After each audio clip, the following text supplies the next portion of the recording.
Man, what a day so far. Now it's my pleasure to introduce your friendly neighborhood haiku poet from St. Louis, Missouri, Ben Gaa. He is a pushcart nominee. Wishbones, his full-length collection of haiku and senryu, won the 2018 Touchstone Award. His second full-length collection, One Breath, is due out this summer from Spartan Press. He has 3 chapbooks, and his poems have appeared in numerous journals and anthologies.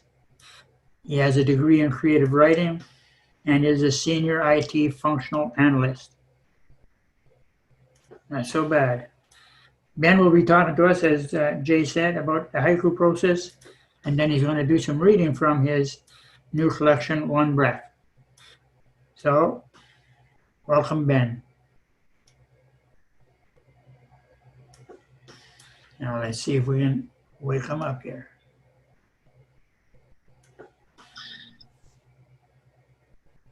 Hello. This There is we are. Yep.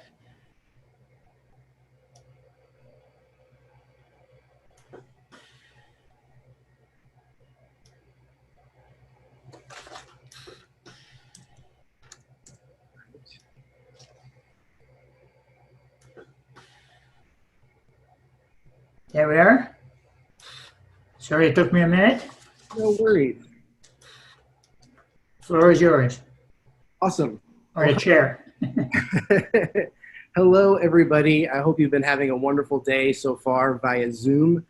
This is a really cool program that we're able to put, that the Haiku Society of America was able to put together and help keep us all connected in this very uncertain, troubling time. As writers, we're probably a little bit more well suited to deal with social isolation than most.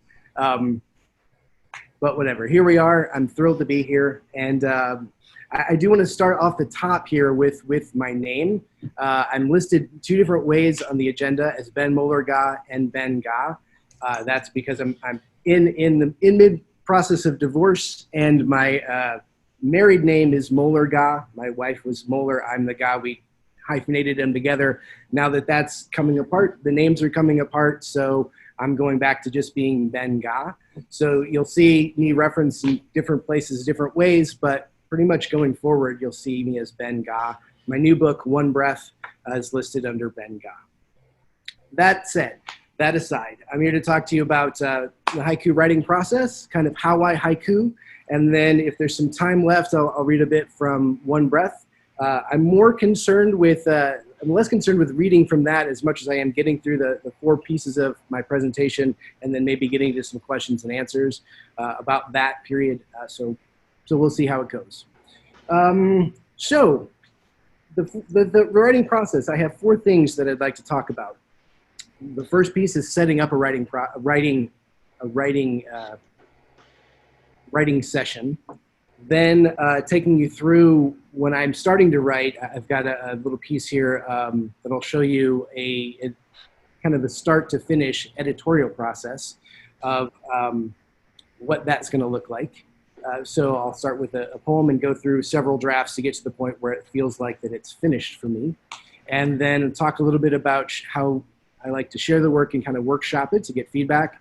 And then if everything aligns, I'll be able to show you how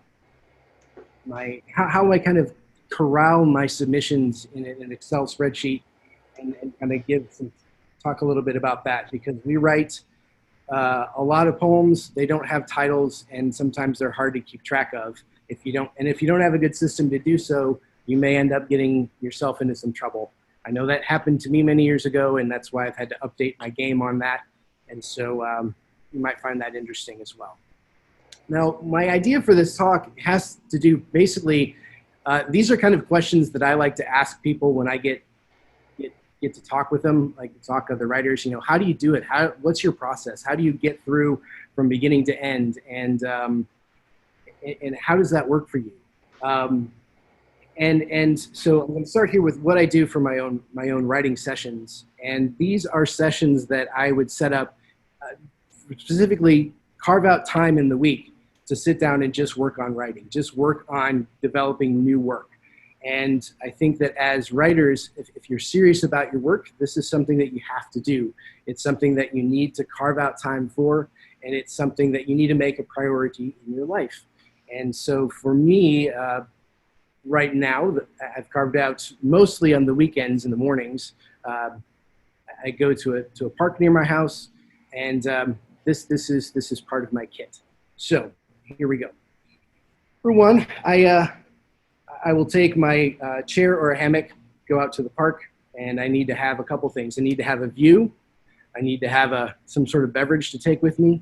And I need to be in an area where I'm sitting, where I can sit back, watch people, and observe things. I can't sit down and write cloistered up in a room. I have to be out and about. If I'm inside, I need a window to look out at. If I'm in a cafe or a pub, I need to be positioned in such a place where I can watch things and allow the energy of the room, the conversations, the people passing. I need to hear and see that stuff to try to get into the flow of things, because I never sit down with any sort of agenda with what I'm going to write. It just, I sit down and whatever happens, happens. But I don't go empty-handed. So here's my current pack that I take with me when I'm gonna write. And inside that pack, I have some things, and these would go with me anytime I'm doing any sort of writing anywhere, whether it's a park or a pub or a cafe or even in my reading chair. Starting with haiku sketchbook. This is something that I only write haiku in. It's not a journal where I put my thoughts of the day. I have a whole separate book for that, but I have a dedicated haiku sketchbook. This one I got through Etsy. It's a beautiful book, handmade, and start there. And when I do that, I start with putting in the date and the time and the location, so I can keep track of where I am, what I was doing at the time. And just out of curiosity, am I the one that's the focal point? Can you see me on the screen? Because it looks like on the panel view, I see Ignatius is the one that's got the box. Oh, no, you're in the center for me. Fantastic. All right. So that's one kit. I'm positioned, I'm seated, I got my beverage, I got my good location, I've got my haiku sketchbook. Then I need some other key things. All right, so what are those things? They are books. Books, books, books. I have to have books. I never start any writing session without a reading session. And in my pack today, I've got the summer issue of I Haiku Quarterly. I've got the latest issue of Acorn, which pretty much I always have the latest issue of Acorn with me. It's just a nice thing to have in a backpack. Currently going through the Haiku Anthology, 3rd edition, for the 14th time. I go through this at least once a year, cover to cover, sometimes twice a year. And when I'm writing, I'll put in a little text box, tick marks next to the poems that I like. If I have a comment that I like, I put it in there with the date and the location. So it's kind of a fun thing when I'm going back through, I kind of revisit my thoughts from years past. I also have the latest issue of Blithe Spirit. The latest issue of Modern Haiku has just gone to the bookshelf because I've gone through it 3 times. That's usually the case with journals. I go through them 3 times and they go to the bookshelf. Now, this is very important for me for a couple reasons. The first thing, when I'm sitting down and starting to read, one, I'm a fan of haiku and senryu. So I love to read it. As a reader, I'm excited. It gets me excited to curl up with a book. Secondly, I also read as a writer. So if I like a poem, I think about, why do I like it? Why does this work for me? What is happening in this poem that is lighting things up in my brain? And thirdly, as I'm reading, I'm starting to quiet myself. I'm all of that, the noise of the day is fading out.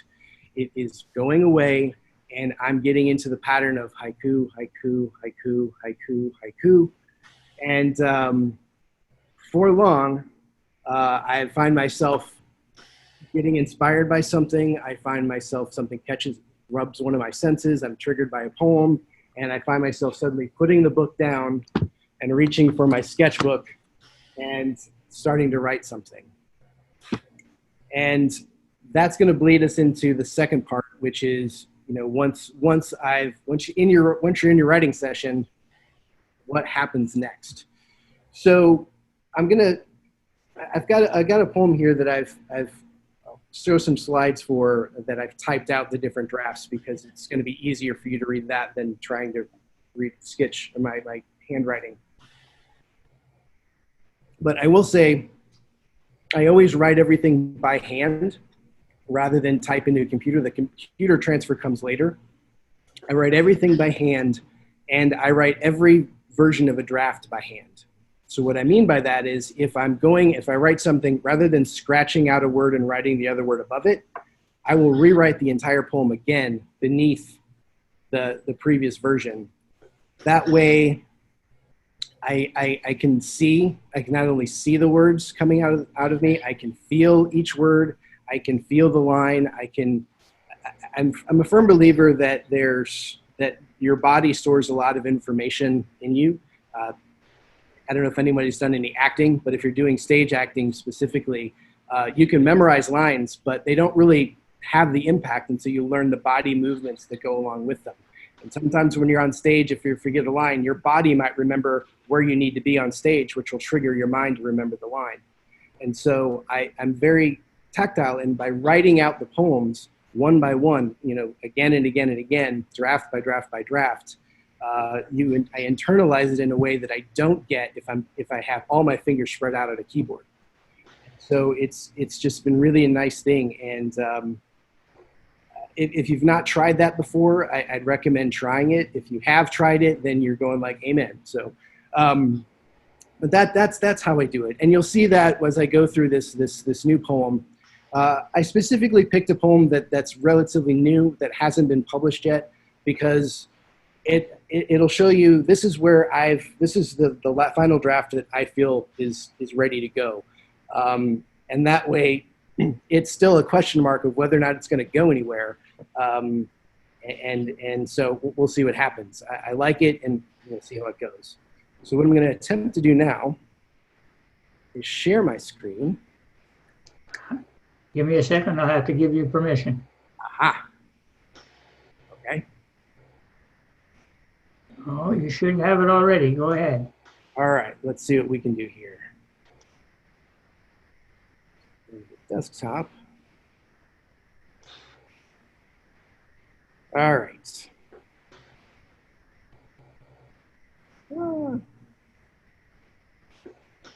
All right.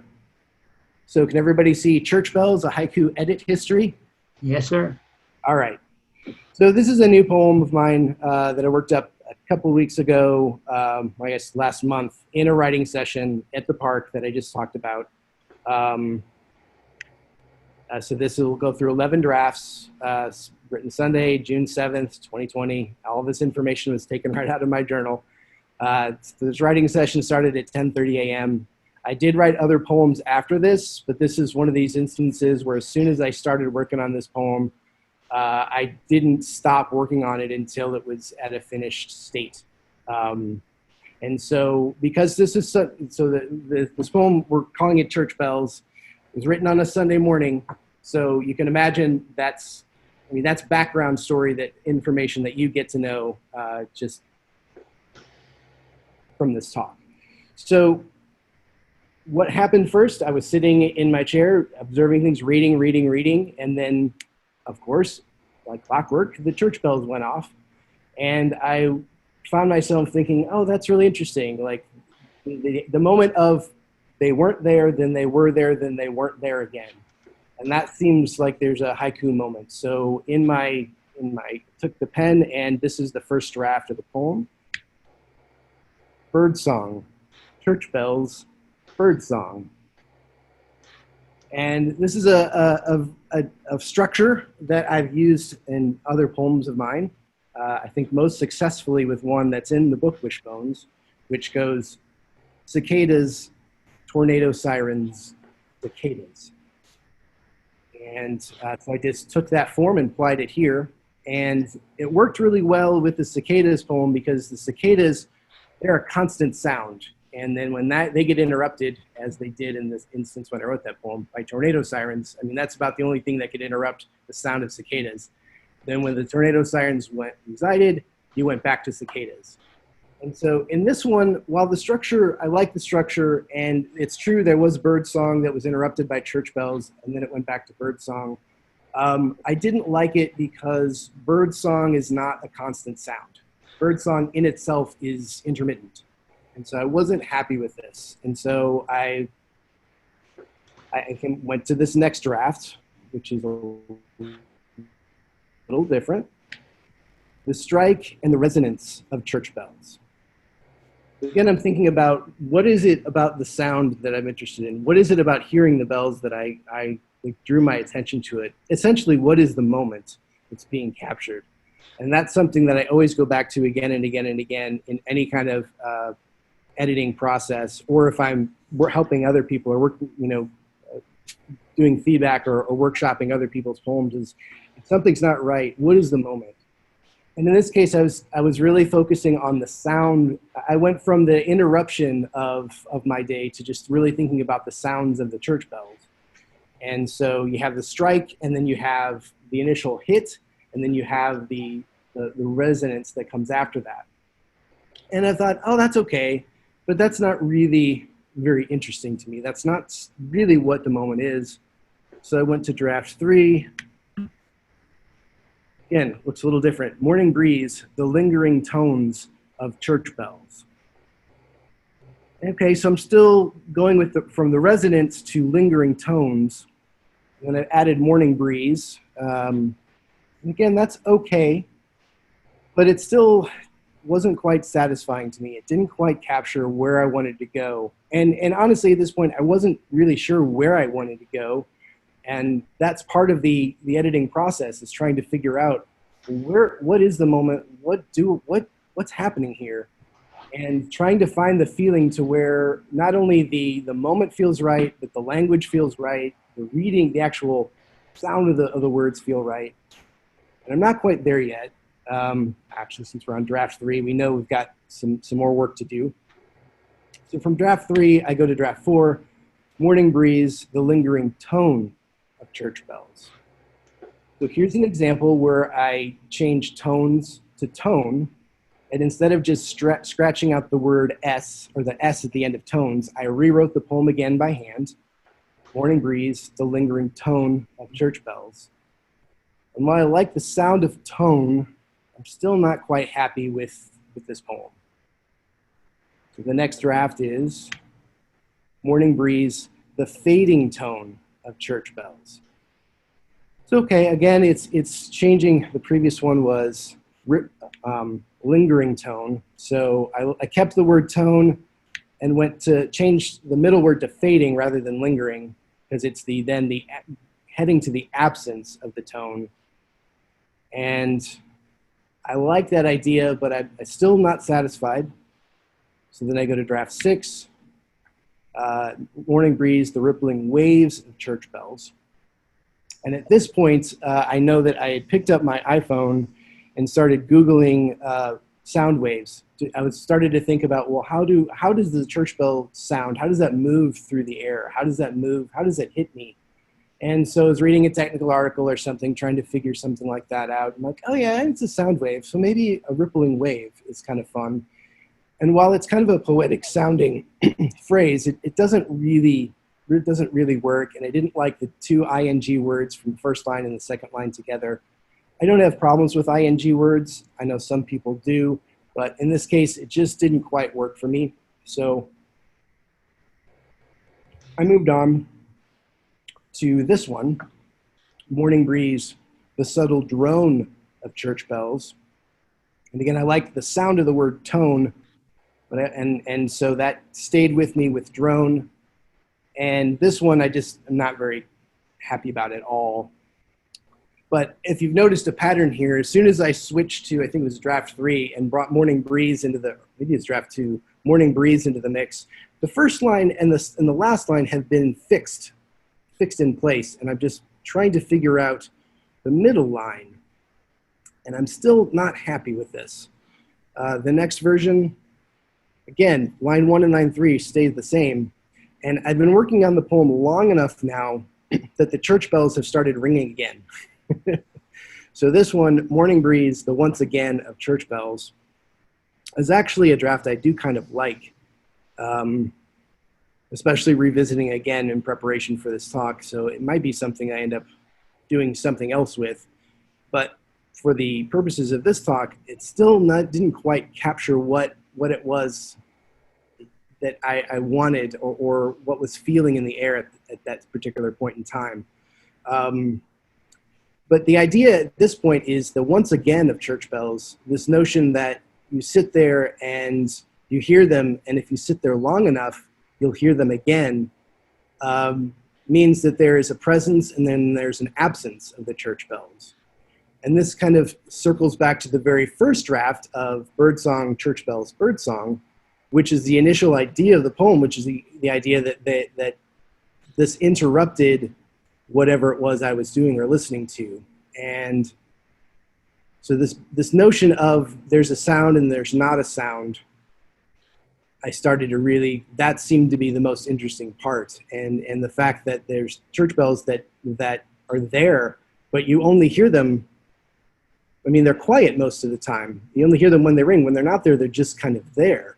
And that poem led to this next draft, which also I had come across the 2-line form in the books that I was reading. And now suddenly the poem has taken a brand new shape. And I have more silence than sound, church bells. Wow, suddenly I'm getting somewhere. Suddenly this is close to what the initial idea was. And I'm really starting to like the way this looks. I like getting rid of the morning breeze and the in front of church bells. And this hits home really closely to what I want to do, or what the whole poem is. I'm still not entirely sure about this 2-line format. I like 2-line poems, and I've written some. And inevitably, as I put the pen down and was reading more, and that's the thing, when you read, especially when you're in writing sessions, I often find that somebody else has figured out the answer to the problems of the poem I'm working on.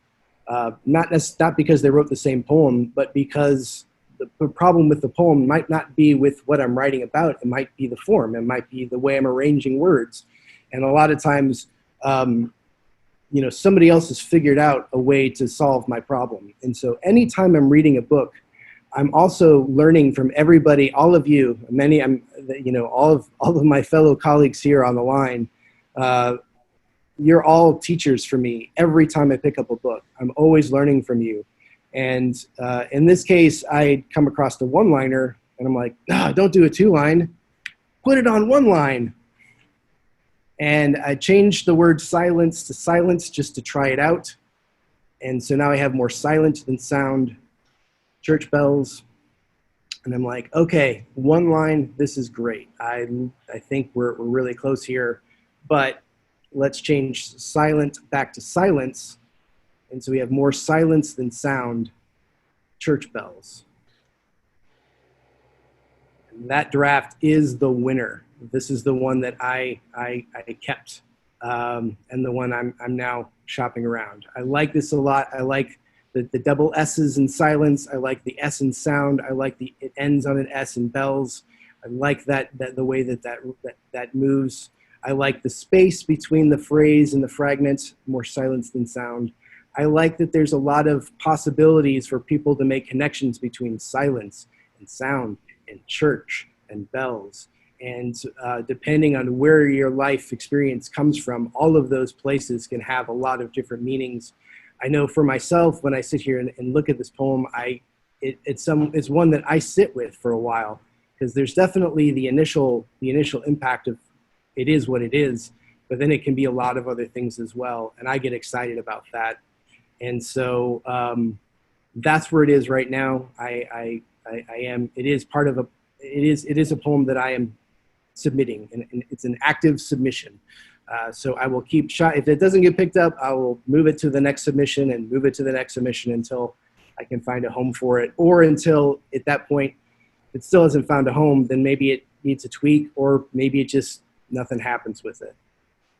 But right now, this is where it stands. So it's come a long way from that first draft of Birdsong, Church Bells, Birdsong, but at the same time, it's still the exact sort of thing that was present in that first draft, which is that there's silence and then there's a sound, and that the church bells are only around certain points of time of that moment. And again, this poem wouldn't have, came to me. There was no, when I sat down for my writing session, I had no idea where the poems were going to come from. This came out of being in the space that I was in, being in the environment that I was in, and that's where my work comes from. So if you, I would say that what's cool about, one of the things that's cool about haiku is that, when we're doing our job, you don't really see the poet in the poems. But when you do get, collections of poems from people, you can start to kind of see where they hang out, where they do their writing, by what shows up and creeps up in their work. But this one definitely has come out of a space. It's a new place that I'm writing in this because of my life changes and moving around. But it did come out of a dedicated writing session, and certainly reading played a big part in helping me shape this poem. Okay, I'm going to stop sharing for a moment and move into the next phase, which is, okay, now that I've written some stuff, what do I do with it? I have a step 3 in there. I don't go right from writing to submitting. I do share my work with a collection of different people. And what usually happens is it's all kind of pivoted around meeting with one guy. I meet with poet John Hahn once a month, where we'll go through all of the poems that we have in a submittable format. Looks like we're viewing somebody's screen here. But anyway, and so I have a list of all the poems that I think will make it to be something to submit. And so John and I will get together once a month, go through those poems, hash them out. We can do that relatively quickly. Been doing it many years. We kind of have a shorthand of it now. I also meet about once every month or 2 months with poet Brian Rickert. We'll go through 20 poems each, and those are poems that we have to figure out which ones are going to make the cut to bring to the table, which is a good process to kind of hone down your work a little bit and think through what you'd want to show somebody. All 3 of us meet with the Mississippi Mud Daubers writing group, which meets maybe once every 3 or 4 months. We get together, you bring work together, and it's sort of everyone passes out their work to one another at the table. And for about a half hour, 40 minutes, everybody writes up the pages, writes all over the pages with comments and feedback and notes. And you pass them back and kind of talk through them, and it's really great. And I also meet with another writing group here in St. Louis, where I'm the only haiku poet. Meet with fiction writers and other poets and essayists, and it's really cool to get feedback from them and to expose them to this genre as well. And all of it, there's a couple reasons why I do it and why I like to do it and why I would encourage people, if you have the opportunity, to do so. One of those reasons is, you want feedback on your own work. You get to hear what's good, what's not so good, and decide whether or not the feedback you're getting is valid or not. And that all means that you have to be comfortable with your work. You have to figure out what does work, what doesn't work, and understand, is this, if somebody has a problem with the poem, is the problem with their poem coming from a problem, truly a problem within the poem, or is it something like, for example, the first time I showed a one-line haiku to my writing group where I'm the only haiku poet, some people had a problem with it because they weren't used to seeing a one-line poem, and so they felt it was incomplete. And so then it became a moment where I got to share and talk about what one-liners do and how they work, and that, yes, this is a thing, and it became an educational moment. And so it was good. It also, by sharing your work, you're also receiving work from somebody else. And that gives you an opportunity, again, to reevaluate what works for you. How do poems work for you? Does the poem that you're reading, does it meet the requirements that you have in your head that make a good, strong haiku or senryu? And if so, great. You tell that, you share that back with the person. If not, you have to figure out a way, how do I say this? How do I explain that it doesn't work? Which is another exercise for yourself as much as it is to help that other person that you're with. And so it's a really great opportunity, again, it's kind of a win-win situation, as long as everybody's being positive and supportive and not trying to cut anybody down, where you can learn a lot, you can get good feedback, and you can help clarify how you even talk about what it is that you do and what makes a good poem. And so once you kind of get all of those things down, and I've kind of gotten my list together, then I move it into an Excel spreadsheet. I'm gonna try sharing my screen again. I'll show you my... All right, I'll have to let you do that. Hang on a second. No problem. Okay. All right. So I'm gonna show you my, the live document that I work with. Try not to be bashful about this stuff. I've started at the top here. This is the format that I started back in 2014. So these are old poems. And I had to start, and I had to change it this way because I did get some trouble in that I did accidentally submit the same poem to two journals at the same time, because the way that I kept track of them, my submissions, is I would take a line of the poem and put that on the list. The problem was I took from one poem, I took the first line and one submission list, and when I rebuilt it for another submission list, I took a different line of the poem, and I didn't realize that they were the same poem. So I got in a little bit of trouble. It all was okay, but I got some good feedback from the editors of both journals where this happened to, and that helped me put together this spreadsheet that you're looking at here. And this is a spreadsheet that lives in the cloud. I use Apple's Numbers program, which is like Excel. And it lives in the cloud. And I like that because I can access this from my laptop, from my iPhone, from my iPad, from my work computer, or any place that I can sign into the internet. I can log into my iCloud account and have access to it. That way, if any one of my individual pieces of equipment dies, I don't lose that document. It's still out there. And fortunately, Apple is in pretty good financial standing these days, so I don't have to worry about them folding and me losing that information. So that's why I've chosen this platform to work with. And the way that it's structured is, so in column A, I have a why, no, yes, no. Where I will list every submission if it was submitted once or no. So you see here in the first one, 2 no's, didn't get picked up, didn't get picked up. Cell 4 here, NNN, 6, NNN. And then I'll have put the whole haiku in a file. So that's easy for me to do a control F to find specific poems. And I can see the whole poem here. It's not just one line. Because as you know, like we might have 20 different poems to start out, use the same first line. That's something in haiku that we can do. It happens. So it's easy to get lost if you're just having first lines listed. So I have the whole poem listed there. Then the column C, I have the journals that I'm submitted to. D, I have the date submitted. E, I have the date response. And when it comes back and it hasn't been accepted, I put a strike through in there so it's easy to tell. And then I have a column here for withdrawn date, which will happen if for some reason a journal folds, or they've just taken like 2 years to get back to you about something. You can have a date that I withdrew it, and it would line up to whatever line of the journal is that I withdrew it from. And then another column just in case I need to make notes for anything else. Now, when I have poems that get accepted, I highlight the whole row as green. It's a big party go light. Change the font to purple, make it italics, and actually, yeah, that's a better version of it, where you can see that the initial failure still has the strike through, and then you can still see a yes, no in those columns. And that's kind of what I do. I just kind of keep track of this and just keep adding lines to the spreadsheet, putting a space in between each poem.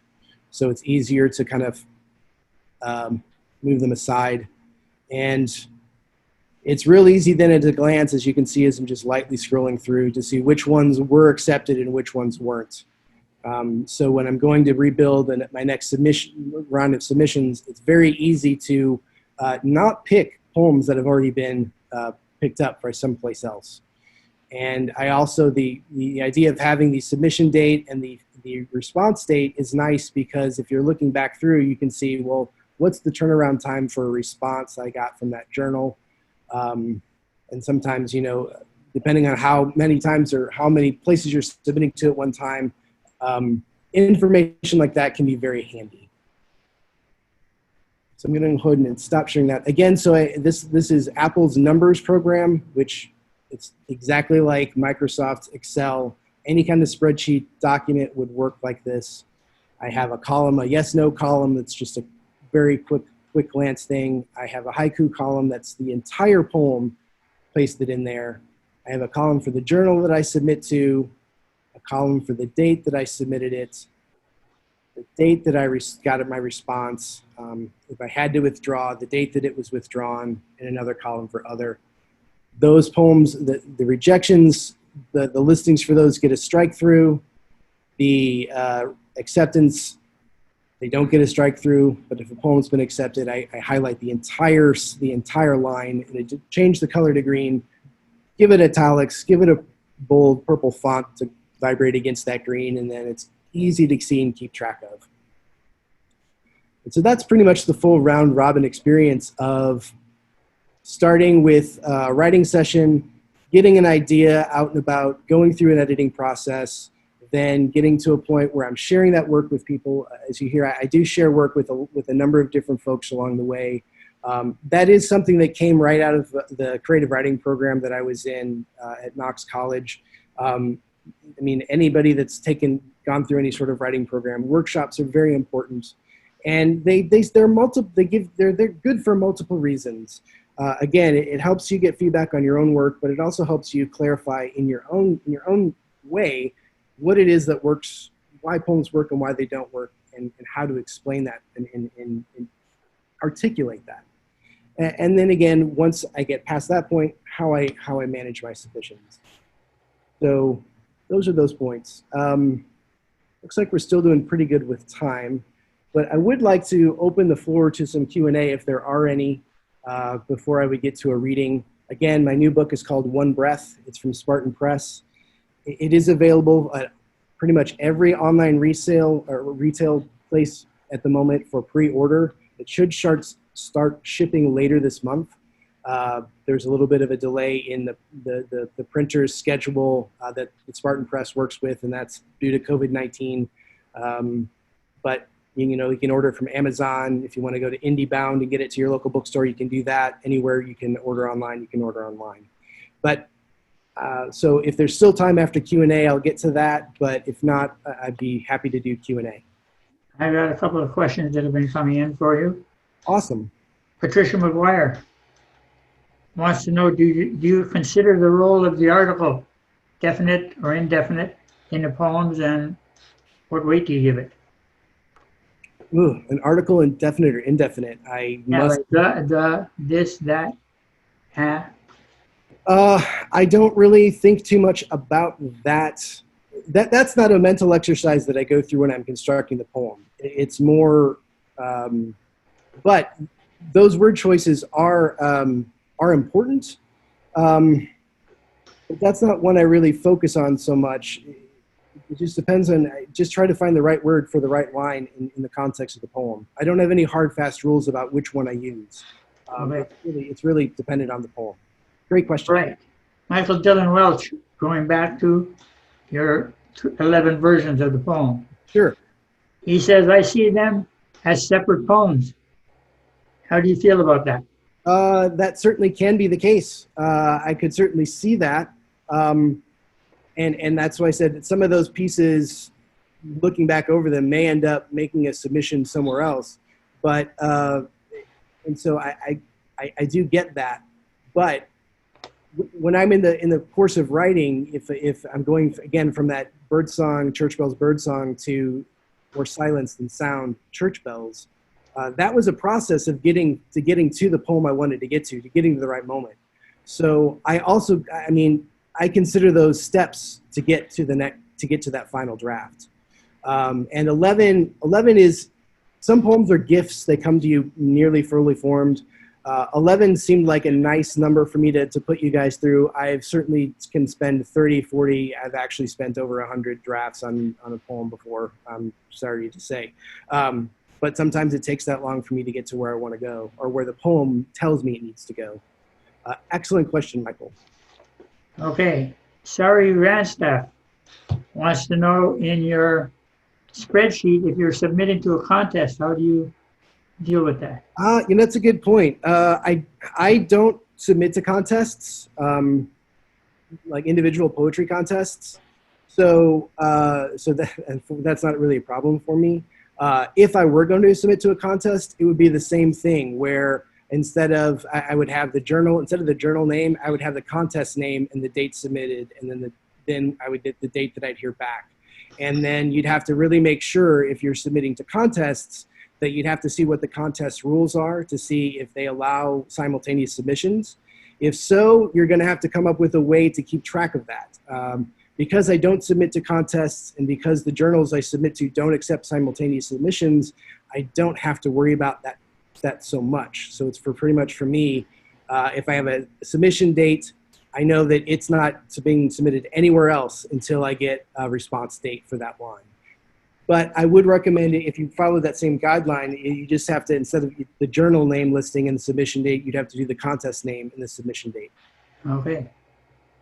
Debbie wants to know, how do you distance yourself from your own work to be able to objectively critique your haiku? Well, that's a good point. That's a good question. How do you do that? It comes from a lot of practice, a lot of writing, a lot of trial and error. And trying to get at things that are and that also comes in the editing process. If the poem is too close to me, if the only way to understand the moment of the poem is to understand the biography of the poet, then I'm not doing my job. And so it's about stripping those things away. And the more that you do it, the more that you work at it, the less that really becomes a problem, because when you sit down and write, and as I'm reading along while I'm writing, I'm surrounding myself with good examples of poems that's not a problem. So I'm surrounding myself constantly with good examples of work that doesn't do that. And so because of that, it gets easier over time to take yourself out of the work. Certainly though, I mean, if people know you and, you're sharing your work with a writing group or whatever, people know what's going on in your life. And so sometimes poems, I have some divorce poems right now, but I've also seen plenty of other divorce poems in the books that I've read. So you can write about them without writing about yourself. But it just comes with practice and discipline. Okay. Ryland Lee first says, thanks for the extremely informative talk. He wants to know, how do you decide who to workshop with, and how do you make that connection with that person? That's an excellent question. With the writing group that I work with here, where I'm the only haiku poet, I got involved with them through just going to poetry readings around town and being part of the writing community here in St. Louis, which is actually a pretty vibrant community. And so normally in non-COVID times, I'd be going to at least one poetry reading a week around town, because we have a lot of them, and just to listen, not necessarily to partake in. And these aren't open mics. These are like scheduled reader type things. And so you show up enough places enough, you kind of get to know people. And I got friends with other people, and I got asked to join a writing group. And so that's how I got into one of those. Meeting with John Hahn, for example, we were both poets did a reading together at a similar reading series in St. Louis, where for one month they had a special night where they focused on people writing short poems. And we had heard about each other through other people for a while, but we did the same reading and then talked afterwards and decided that we were going to meet once a month. And that's how that happened. Meeting with Brian Rickert, He actually lives in my hometown, which is right across the river from St. Louis. He just reached out to me and said, hey, do you want to get together sometime to talk? And I said, yeah. And then we have a good friendship has grown out of that. And, you know, we share work from that. And the Mississippi Muddaubers Haiku Group, that's something that John Hahn was already a part of. And that was established. John Dunphy runs this poet out of Alton, Illinois, to put that together years ago. And just, I got plugged into that, and it's been great. So it's just putting yourself out there and trying to make connections with people. And luckily, I live in an area where there are a lot of people that I can actually see in person, which is great. Okay, Mary Stevens would like to know, going to your spreadsheet. Yeah. How do you handle different versions of the same poem? And I see the poems are not alphabetized. Is the document searchable? Okay, excellent. A lot of good questions in there. First of all, the document is not alphabetized. It's done by date of entry. So I keep adding layers to new lines to the list, and it just is growing exponentially further down the scroll, as it were. In the document, by the nature of it being like an Excel type document, you can search within the document, and you can search for phrases, you can search for words, you can search for whatever, and that becomes very helpful. Now, how do you deal with using different versions of the same poem? Well, normally that's an interesting question, because you can come at it from two ways. Now, if I'm working with multiple drafts of a poem, or as Michael said earlier, which could be different poems themselves. But if we use my church bells example, I got to that last poem, that last version of it. That last version is the only one that would make it into this sheet. All the other versions would stay in my sketchbook. They would never go anywhere unless I wanted to take them out of the sketchbook and put them in the sheet. So multiple versions of the same poem doesn't really happen too often. However, that doesn't mean that a poem that I wrote in 2014 might not creep up in a very similar fashion to something that I write in 2020, just by the nature of I go to a lot of the same places again and again and again to write in, and I'm inspired by the same things. There is not a good way that I've found to kind of keep track of that, other than to say that if I think that it seems like something that I've written before, I can search this Excel document to see if there's something there. Has it been published? If it hasn't been published and I like the newer version better, the old one, I'll make a big red line through it to say similar to something else. And so I avoid that other one in the spreadsheet and then add the new one to the list. That's another nice thing about sharing your work with other people, is sometimes they can catch that before you. They're like, you know, this is I think I've read this from you before. And even though that I've just written it, I've been working with a lot of these people for many years, and then I have to double check myself. Did I do it? And if I did, is it really the same poem? Because sometimes you can have poems that have similar elements, but the actual moments can be completely different. And then you have to make that decision as a writer. Well, is it too close? Is it not too close? I don't know. Okay. Great question. Agnes Savage wants to know, why don't you submit to contests? Why don't I submit to contests? That's an excellent question. For me, and this is going to be a personal thing. It's not anything that any sort of prescription that I have for anybody else. And I do the only contest I do submit to would be for like a full-length collection of work to like the Touchstone or something like that, because that work is more than just me. It's also the publisher. It becomes a bigger thing than just me. But contests in general, I don't know. I feel like that while they're nice and they're good, I'm not so much interested in winning awards as much as I am having my work become part of the conversation. And so I'm more interested in getting work in journals, getting work than in anthologies, which are there that help, that are just helping that conversation move along. I think that writing is like a great conversation that we get to participate in. It's something that our species has been doing uniquely, putting things down in a permanent fashion for a long time. And being in a journal as opposed to being in a contest list feels more permanent, more helpful to not only me, but to somebody else that might pick up that same issue and learn something from. So that's kind of why I don't. But I get why people do, and I have no problem with that. Okay. I'm looking at the time. Do you want to continue with questions? As we're getting at 4:48. Yeah, I think let's do more questions. Again, my book, One Breath from Spartan Press, is available for pre-order today at online retailers near you. All right. All right. Valerie Wardhaw. I apologize for mispronouncing that. How long do you spend in a writing session? And how long did the 11 versions take you?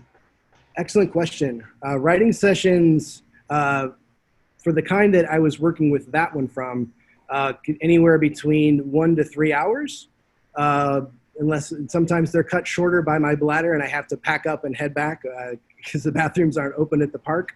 And sometimes they can be longer than that.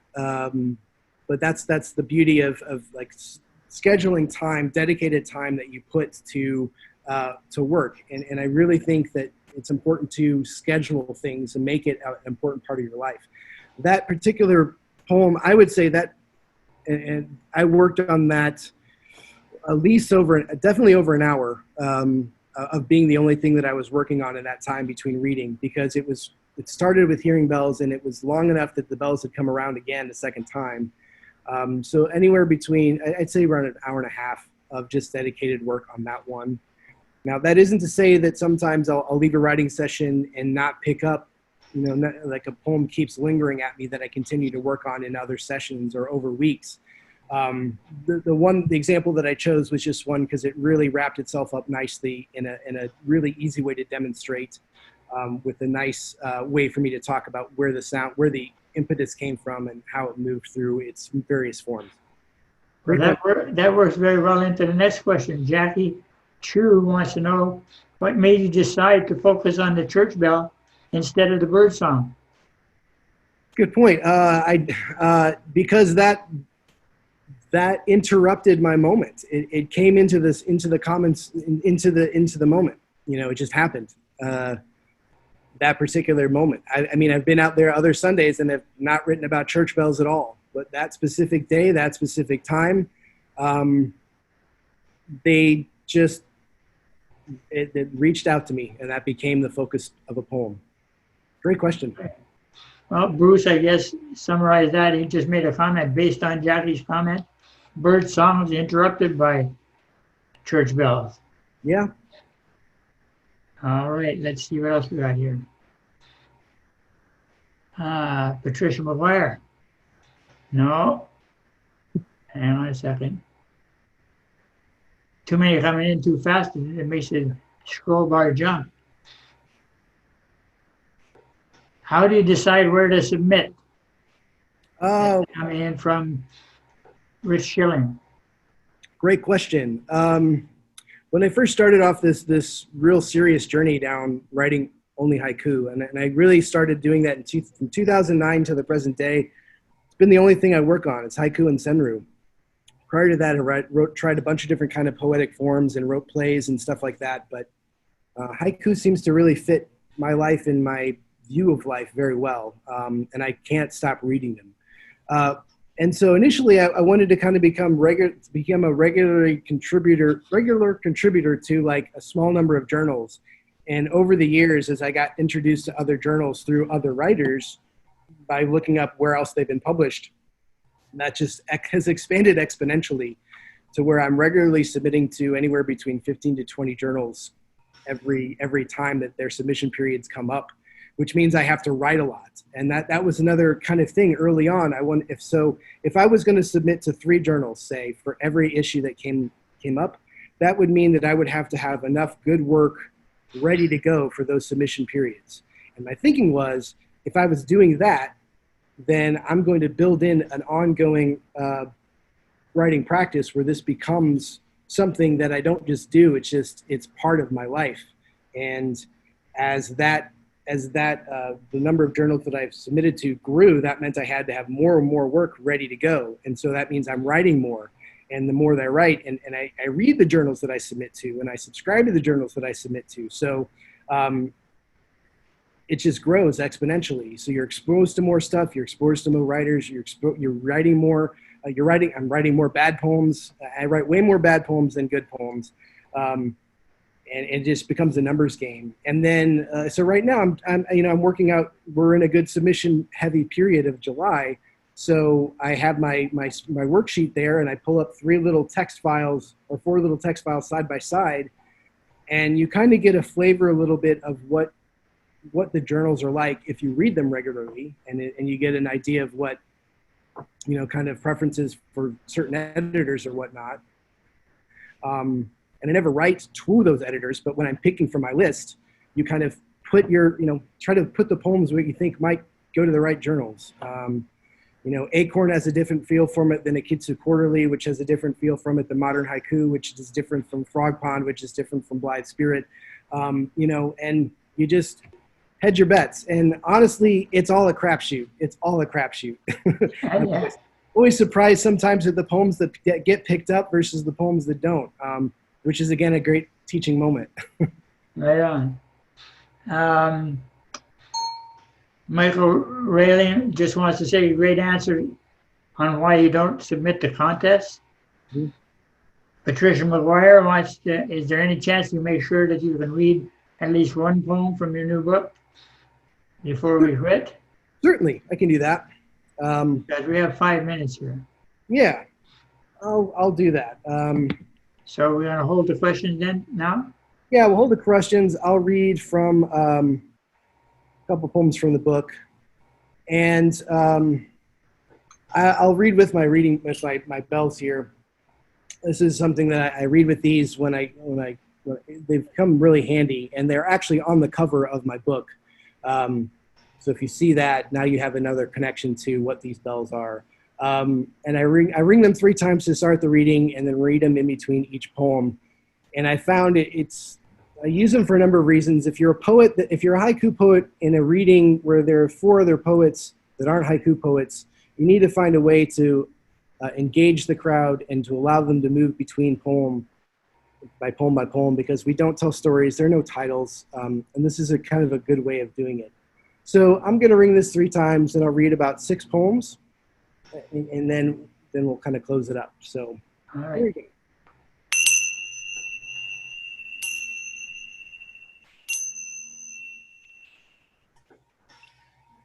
Rising early to beat the crowd. Balloon race.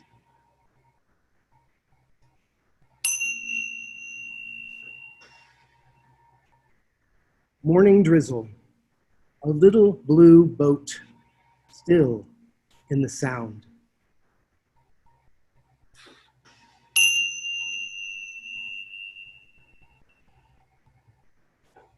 Deep within the paint of the old blue guitar, wild horses.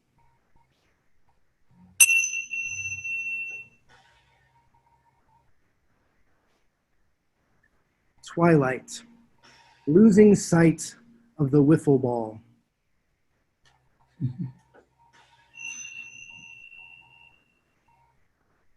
Spring moon, I too am lost in clouds.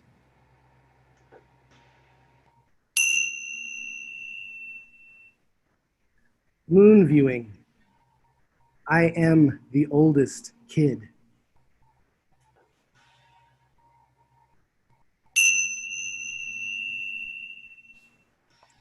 Her promise, the still closed buds of lilac.